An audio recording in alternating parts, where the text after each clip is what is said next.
kami dari tim 1 pengantar pendidikan PGSD Universitas Sanata Dharma. Di sini kita akan bersama-sama belajar tentang pendidikan yang memerdekakan dari Ki Hajar Dewantara. Sebelumnya, mari kita mengenal terlebih dahulu sosok Ki Hajar Dewantara. Ki Hajar Dewantara lahir di Yogyakarta pada tanggal 2 Mei 1889 dengan nama Raden Mas Suwardi Surjaningrat.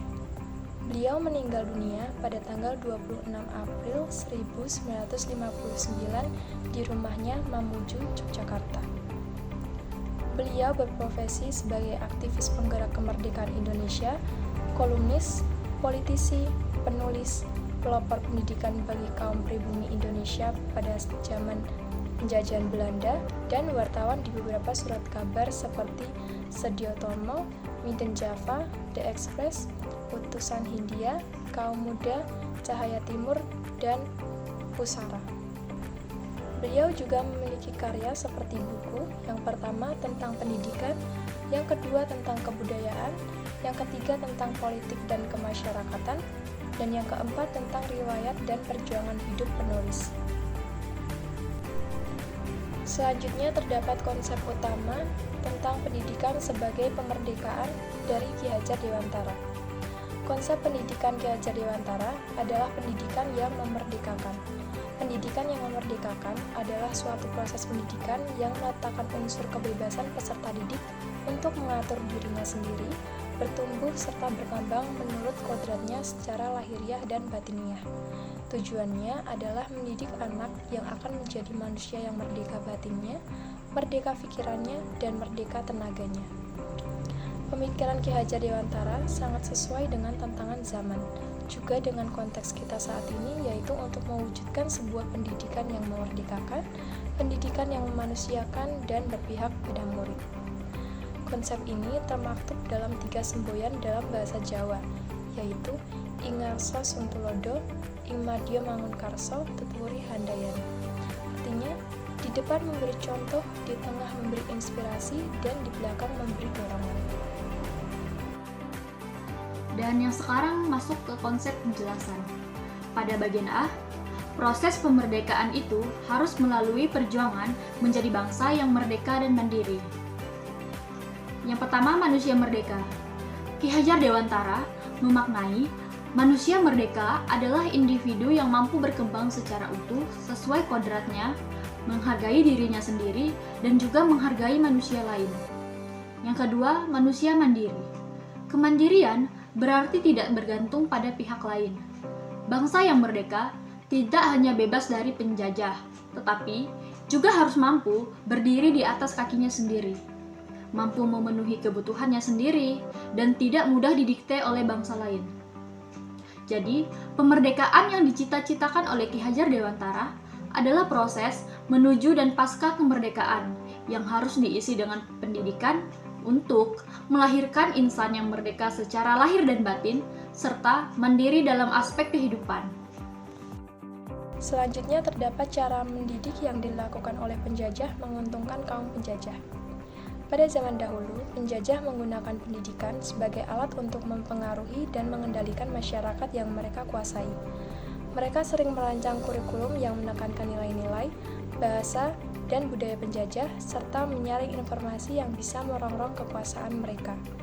Selain itu, penjajah juga bisa membatasi akses pendidikan tinggi hanya untuk golongan tertentu yang dianggap setia kepada penjajah. Sementara mayoritas masyarakat lokal hanya diberikan pendidikan dasar yang memadai untuk memenuhi kebutuhan tenaga kerja rendahan yang menguntungkan penjajah. Ini semua bertujuan untuk memperkuat dominasi mereka dan memastikan kelangsungan penjajahan. C. Cara mendidik yang benar adalah dengan menerapkan asah, asih, dan asuh. Dalam pemikiran Ki Hajar Dewantara, metode yang sesuai dengan sistem pendidikan adalah sistem Among, dengan metode pengajaran asah, asih, dan asuh. Yang pertama, asah. Asah menekankan pada pengembangan kecerdasan intelektual. Penerapan pendidik untuk mengembangkan potensi dan kemampuan kognitif peserta didik dengan metode pembelajaran yang menarik dan inovatif. Yang kedua, asih. menekankan pada penanaman nilai-nilai kemanusiaan. Pendidik harus menciptakan suasana yang belajar yang penuh dengan kasih sayang, menghargai perbedaan, serta menumbuhkan rasa empati. Dengan demikian, peserta didik akan tumbuh menjadi individu yang berakhlak mulia, peduli terhadap sesama, dan memiliki rasa tanggung jawab sosial. Dan yang ketiga adalah asuh. Asuh berkaitan dengan pembimbingan dan pengasuhan. Pendidik harus menjadi teladan bagi peserta didik, membimbing dalam proses belajar, tumbuh kembang, serta memberi motivasi dan mendukung dalam mencapai potensi terbaik. Yang selanjutnya, D. Mendidik anak adalah membantu para peserta didik untuk dapat mengembangkan potensi alami kodrati. Ki Hajar Dewantara memiliki filosofi pendidikan yang berpusat pada anak. Jadi beliau memandang bahwa mendidik adalah membantu para peserta didik untuk dapat mengembangi potensi alami kodrati yang mereka miliki. Pandangan ini didasari oleh keyakinan bahwa setiap anak dilahirkan dengan potensi unik yang berbeda-beda. Potensi yang anak miliki ini ibarat seperti biji yang perlu dipupuk dan disiram supaya bertumbuh kembang dengan baik. Nah, jadi konsep pendidikan Ki Hajar Dewantara terkait mengembangkan potensi kodrati itu ada dua.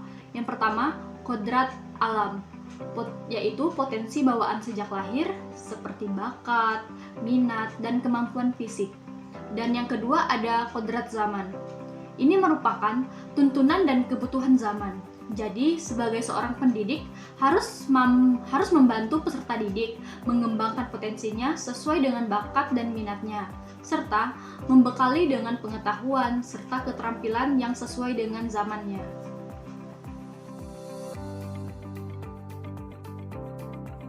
Yang selanjutnya, bagian E, yaitu peran pendidik adalah sebagai pamong yang mesti menerapkan prinsip ing ngarsa sung tulodo, ing madya mangun karsa dan tuturi handayani. Yang pertama, ing ngarsa sung tulodo. Memiliki makna seorang pendidik atau pamong sebagai orang yang lebih berpengalaman dan berpendidikan dapat menjadi contoh yang baik atau mampu dijadikan sebagai figur pusat bagi peserta didik. Pendidikan budi pekerti tidak dapat terinternalisasi dalam diri peserta didik dengan sendirinya. Oleh karena itu, dalam falsafah ini menuntut pentingnya keteladanan yang baik dari guru terhadap siswa. Yang kedua, ing madya mangun karsa. Konsep ini menekankan peran pendidik sebagai pendamping belajar yang peka, aktif, dan responsif dengan perubahan yang mungkin terjadi dalam proses pembelajaran, terutama tentang situasi atau kebutuhan peserta didik. Pendidik diharapkan dapat menjadi inspirasi dan pendamping belajar bagi siswa, bukan hanya sebagai pemberi informasi dalam proses pembelajaran. Konsep ini menegaskan bahwa pendidik harus berperan sebagai pemacu bagi siswa untuk memunculkan ide dan gagasan, serta mampu merangsang terciptanya ide dan gagasan di tengah-tengah peserta didik. Yang ketiga, tuturi handayani. Slogan ini memiliki arti di belakang harus mendukung dan menekankan peran guru sebagai motivator dan pendukung bagi mereka. Tuturi handayani mencerminkan pendekatan pendidikan yang berfokus pada peserta didik sehingga mereka mampu mencapai potensi penuh mereka. Yang selanjutnya bagian F, yaitu pendidikan mesti menerapkan 5 asas Pancadharma. Yang pertama, kemerdekaan. Memiliki arti disiplin pada diri sendiri atas dasar nilai hidup yang tinggi dengan hidup sebagai individu maupun sebagai anggota dalam masyarakat. Yang kedua, kodrat alam. Pada hakikatnya, manusia itu sebagai makhluk yang memiliki sifat satu dengan alam ini. Ia tidak bisa hilang dari kehendaknya, namun akan mengalami kebahagiaan jika dapat menyatukan diri dengan kodrat alam yang mengandung kemajuan. Karena kehendaknya tiap anak berkembang dengan sewajarnya. Yang ketiga, kebudayaan. Tidak berarti asal memelihara kebudayaan kebangsaan, namun pertama-tama membawa kebudayaan ke daerah kemajuan yang sesuai dengan kecerdasan teknologi zaman ini, kemajuan dunia, dan kepentingan hidup rakyat lahir dan batin pada tiap-tiap zaman dan keadaan. Yang keempat, kebangsaan. Tidak boleh bertentangan dengan kemanusiaan. namun harus menjadi bentuk dan perbuatan kemanusiaan yang nyata. Oleh karena itu, bukan mengandung arti perang dengan bangsa lain, melainkan mengandung makna akan rasa satu dengan bangsa sendiri, rasa satu dalam suka dan duka, dan rasa satu dalam kehendak menuju kebahagiaan hidup lahir dan batin. Yang kelima, kemanusiaan. Dengan mewujudkan kemanusiaan yang harus terlibat pada kesucian hatinya dan adanya rasa cinta kasih terhadap sesama manusia dan terhadap makhluk Tuhan seluruhnya. Bagian C yaitu ciri-ciri pendidikan yang memerdekakan. Yang pertama, ada guru yang menjadi penuntun bukan penuntut. Yang kedua, mendorong siswa untuk berpikir kritis. Yang ketiga, pembelajaran berpusat pada siswa. Yang keempat, adanya pemberdayaan untuk siswa. D. Contoh pendidikan yang memerdekakan. Jadi, contoh pendidikan yang memerdekakan itu ada 3. Yang pertama, penerapan sistem Among. Yang kedua, penerapan kiasan Tutwuri Handayani. Dan yang ketiga, ada pengimplementasikan Trihita Karana. Saya akan membahas yang pertama, penerapan sistem Among. Dengan penerapan kurikulum berdiferensiasi untuk memenuhi kebutuhan serta minat individu peserta didik, sehingga setiap peserta didik dapat belajar secara optimal. Yang kedua, penerapan kiasan Tutwuri Handayani.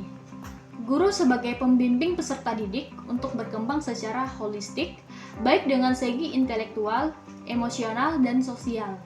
Dan yang ketiga, ada pengimplementasian Trihita Karana. 3 pusat yang memiliki tanggung jawab atas pendidikan terhadap anak. 3 pusat tersebut yaitu pendidikan dalam keluarga, dalam sekolah, dan yang terakhir dalam masyarakat. Yang selanjutnya bagian E yaitu contoh pendidikan yang tidak memerdekakan. Yang pertama, membatasi kebebasan anak untuk berkreasi, berinovasi, dan mengeksplorasi. Yang kedua, pembelajaran yang terlalu berpusat pada guru.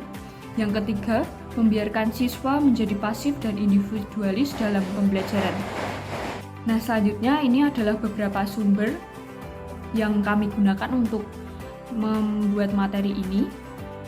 Dan ini adalah tim kami, tim 1 pengantar pendidikan PGSD Universitas Sanata Dharma. Ada 3 anggota yaitu saya sendiri, Albertine Shirley. Yang kedua, Clara Albina Baek yang merupakan ketua kelompok kami. Dan yang ketiga, Cucuk Rahmawati yang merupakan anggota kelompok kami. Setelah saya selesai menyampaikan materi pada kali ini, saya akan menyampaikan pantun pendidikan. Baca buku di perpustakaan. Tidak lupa membaca buku aksara. Agar tercipta pendidikan yang memerdekakan, ikutilah ajaran Ki Hajar Dewantara. Terima kasih untuk teman-teman semua yang udah menonton video kami dari awal hingga akhir. Semoga materi yang kami berikan bermanfaat bagi teman-teman semua. Terima kasih.